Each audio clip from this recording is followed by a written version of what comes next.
बोलो एकादशी महात्म की जय। बोलो विष्णु भगवान लक्ष्मीनारायण की जय। श्री राधा कृष्ण की जय। महापति महात्मा की जय। सभी देव देवताओं की जय। गणेश जी महाराज की जय। सबसे पहले अथ पद्मनी एकादशी महात्म धर्मराज युष्टर बोले कि हे भगवान, अब आप अधिक लौद मास शुक्ल पक्ष की एकादशी के बारे में बतलाइए। उस एकादशी का क्या नाम है तथा उसके व्रत की विधि क्या है, सो समझा कर कहिए। श्री कृष्ण भगवान बोले कि हे राजन, अधिक लौंद मास की एकादशी का नाम पद्मनी है। इस एकादशी के व्रत से मनुष्य विष्णु लोक हो जाता है। हे राजन, इस विधि को मैंने सबसे प्रथम नारद जी से कहा था। यह विधि अनेक पापों को नष्ट करने वाली तथा मुक्ति और भक्ति प्रदान करने वाली है। आप ध्यान पूर्वक श्रवण कीजिए। दशमी के दिन व्रत को शुरू करना चाहिए और कांसे के पात्र में भोजन मांस, मसूर, चना, कोदो, शहद, शाक और पराया अन्न दशमी के दिन नहीं खाना चाहिए। इस दिन अवश्य भोजन करना चाहिए और नमक भी नहीं खाना चाहिए। उस रात्रि को भूमि पर शयन करना चाहिए और ब्रह्मचर्य पूर्वक रहना चाहिए।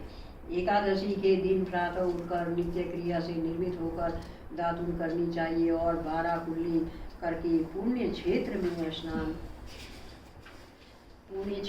स्नान करने चला जाना चाहिए। उस समय गौमयी मृत्तिका, तिल, कुश तथा अमल की चूर्ण से विधि पूर्वक स्नान करना चाहिए। स्नान करने से प्रथम शरीर में मिट्टी लगाते हुए उसी से प्रार्थना करनी चाहिए। हे मृत्तिके, तुमको भगवान से सतभाव रूप धारण करके निकाला है। ब्रह्मा जी ने तुम्हें दिया है और कश्यप जी ने तुमको मंत्र से पूजा है। इसीलिए तुम मुझे भगवान की पूजा करने के लिए शुद्ध बना दो। समस्त औषधियों से पैदा हुई गौ के पेट में स्थित रहने वाली और पृथ्वी को पवित्र करने वाली तुम मुझे शुद्ध करो। ब्रह्मा के थूक से पैदा होने वाली रात्रि तुम मेरे शरीर को छूकर मुझे पवित्र करो।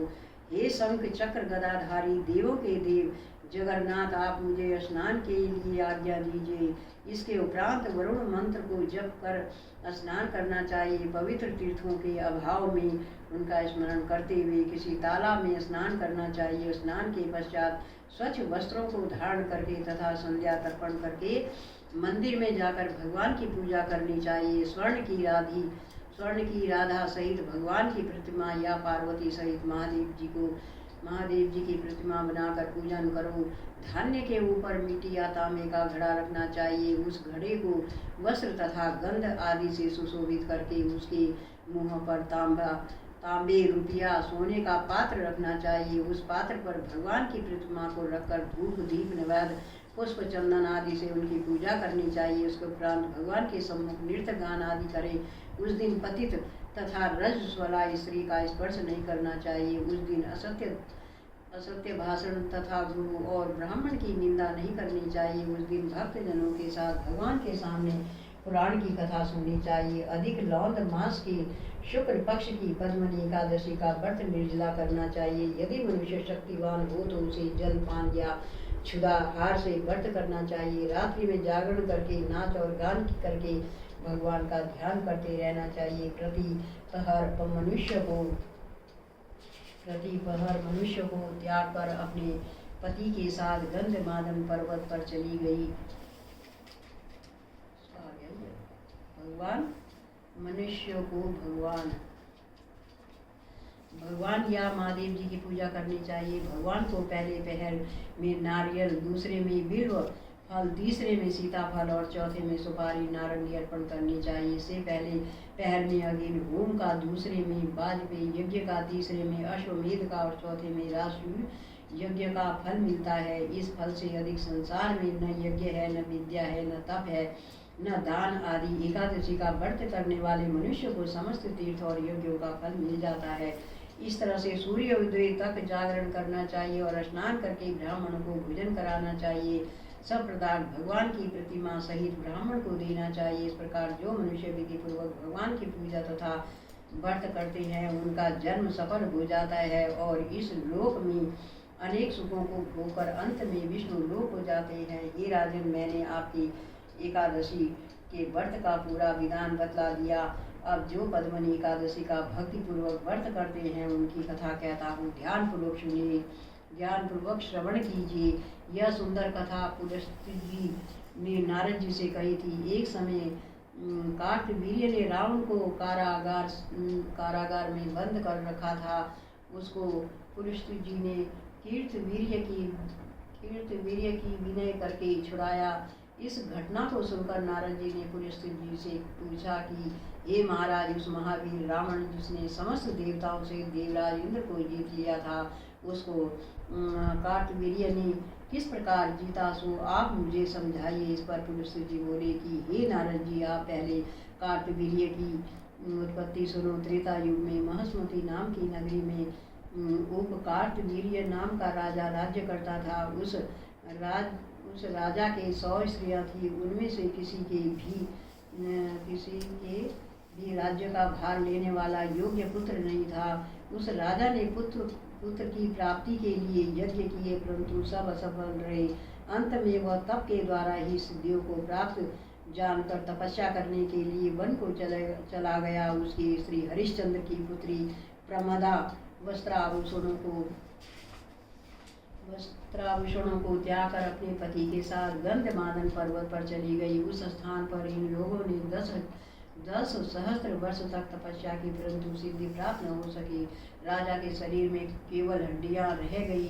यह देखकर प्रमदा ने विनय सहित महासती अनसुईया से पूछा कि मेरे पति देव को तपस्या करते हुए बस 10 सहस्त्र वर्ष बीत गए, परंतु अभी तक भगवान प्रसन्न नहीं हुए जिससे मुझे पुत्र प्राप्त हो सके। अब आप मुझे कोई व्रत बतलाइए जिससे मुझे पुत्र की प्राप्ति हो। इस पर अनसुईया जी बोली कि अधिक लौंद मास जो कि 32 महीने बाद आता है, उसमें 2 एकादशियां होती हैं, जिसमें शुक्ल पक्ष की एकादशी का नाम पद्मनी और कृष्ण पक्ष की एकादशी का नाम परमा है। उसके जागरण और व्रत करने से भगवान तुम्हें अवश्य ही पुत्र देंगे। इसके पश्चात अनसुईया जी ने व्रत की विधि बतलाई। रानी ने अनसुईया की बतलाई हुई विधि के अनुसार एकादशी का व्रत और रात्रि में जागरण किया। इससे भगवान विष्णु उस पर अत्यंत प्रसन्न हुए और वरदान मांगने के लिए कहा। रानी इस पर भगवान की स्तुति करने लगी। रानी ने कहा कि आप यह वरदान मेरे पति को दीजिए। प्रमदा के वचन सुनकर भगवान विष्णु बोले कि प्रमदे, मन मास मुझे बहुत प्रिय है, जिसमें एकादशी का व्रत तथा रात्रि जागरण तुमने विधि पूर्वक किया, इसीलिए मैं तुम पर बहुत प्रसन्न हूँ। हाँ, इतना कहकर भगवान विष्णु राजा से बोले कि हे राजेंद्र, तुम अपनी इच्छा के अनुसार वर मांगो, क्योंकि तुम्हारी स्त्री ने मुझको प्रसन्न किया है। भगवान की सुंदर वाणी को सुनकर राजा बोला कि हे भगवान, आप मुझे सबसे श्रेष्ठ सबके द्वारा पूजित तथा आपके अतिरिक्त देव दानव मनुष्य आदि से अजय उत्तम पुत्र दीजिए। भगवान उससे तथास्तु कहकर अंतर ध्यान हो गए। वह दोनों अपने राज्य को वापिस आए। उन्हीं के वह कार्तवीर्य उत्पन्न हुए थे। वह भगवान के अतिरिक्त सबसे अजय थे। इसी से उन्होंने रावण को जीत लिया था। यह सब पद्मनी के व्रत का प्रभाव था। नारद जी से इतना कहकर पुलस्त्य जी वहां से चले गई।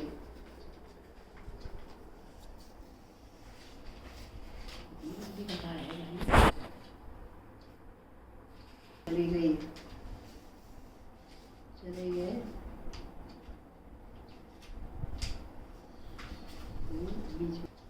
वहाँ से चले गए। भगवान बोले, पुलस्त्य जी वहाँ से चले गए।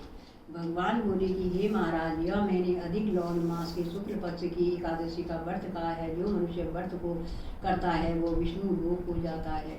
काशी महात्म की जय। रानी नमो नमो, हरि की पटरानी नमो नमो। बल तुलसी पूरन तप कियो, मैया सालग्राम महापटरानी। बल तुलसी पूरन तप कियो, मैया सालग्राम महापटरानी। जाके मंच मंजरी कोमल मैया, जाके मंच मंजरी कोमल मैया। श्रीपति चरण कमल लपटानी, श्रीपति चरण कमल लपटानी। धूप दीप नैवेद्य आरती मैया, पुष्पन की वर्षा बरसानी। धूप दीप नैवेद्य आरती मैया, पुष्पन की वर्षा बरसानी। 56 भोग 36 व्यंजन मैया, बिन तुलसी हरि एक न मानी। 56 भोग 36 व्यंजन मैया, बिन तुलसी हरि एक न मानी। सामरो सखी मैया तेरे यश गामे, मैया भक्ति वीर दीजो महारानी। सामरो सखी मैया तेरो यश गावे मैया, भक्ति वीर दीजो महारानी, तुलसी महारानी नमो नमः, हरि की पटरानी नमो नमः। जय माता रानी की, जय माता तुलसी मैया की जय। काशी कृष्ण चंद्र जी महाराज ने कहा, हे प्रिय, नारद जी के वचन सुनकर महाराजा पृथु बड़े विस्मित हुए। अंत में उन्होंने नारद जी का पूजन करके उनको विदा किया। इसी कारण माघ, कार्तिक और एकादशी यह 3 व्रत मुझे अत्यधिक प्रिय हैं। वनस्पतियों में तुलसी, महीनों में कार्तिक, तिथियों में एकादशी और क्षेत्रों में श्री द्वारका जी मुझे बहुत प्रिय हैं। जो प्राणी जितेंद्रिय होकर इनका सेवन करता है वह यज्ञ करने वाले प्राणियों से भी मुझे अधिक प्रिय होता है। जो प्राणी विधि विधान से इनकी सेवा करते हैं उनके अनुग्रह से सभी पाप दूर हो जाते हैं। भगवान श्री कृष्ण चंद्र जी महाराज के वचन सुनकर सत्यभामा ने कहा, हे नाथ, आपने यह बात बड़ी आश्चर्यजनक कही है कि दूसरे के लिए पुण्य के फल से कला की मुक्ति हो गई।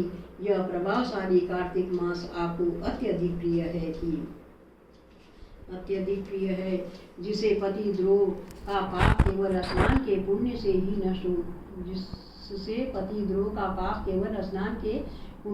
नष्ट हो गया।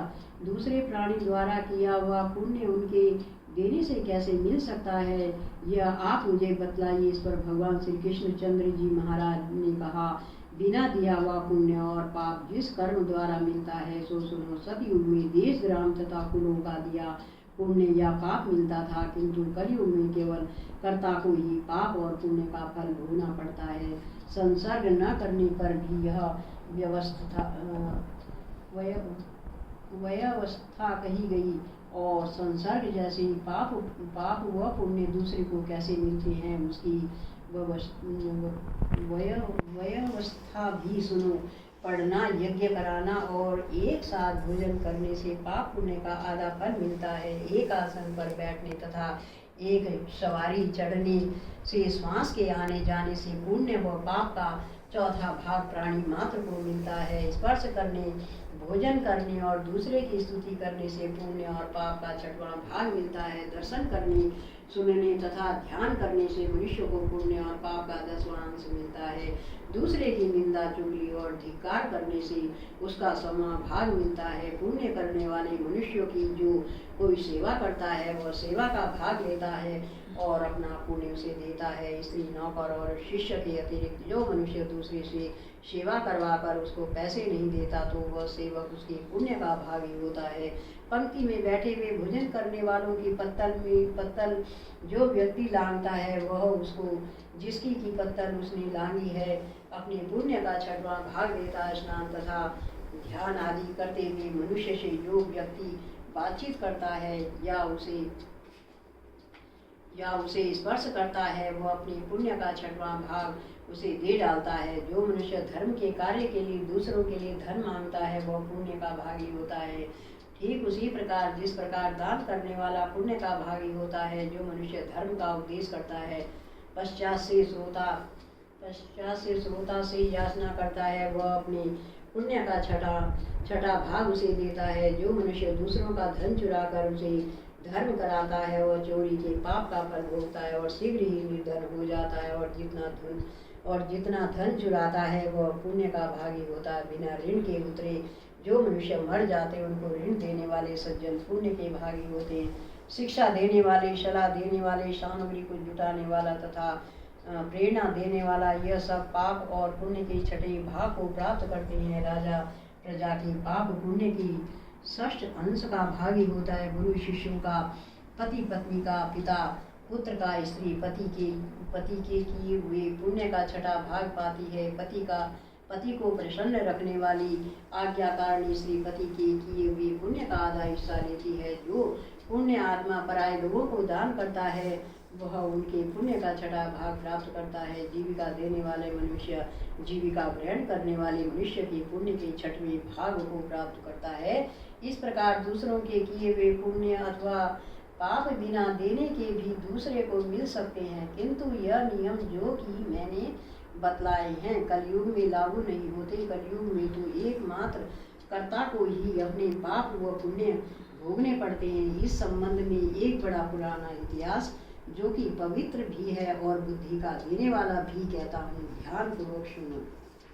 बोलो कार्तिक महात्म की जय, बोलो विष्णु भगवान लक्ष्मी नारायण की जय, श्री हरि की जय।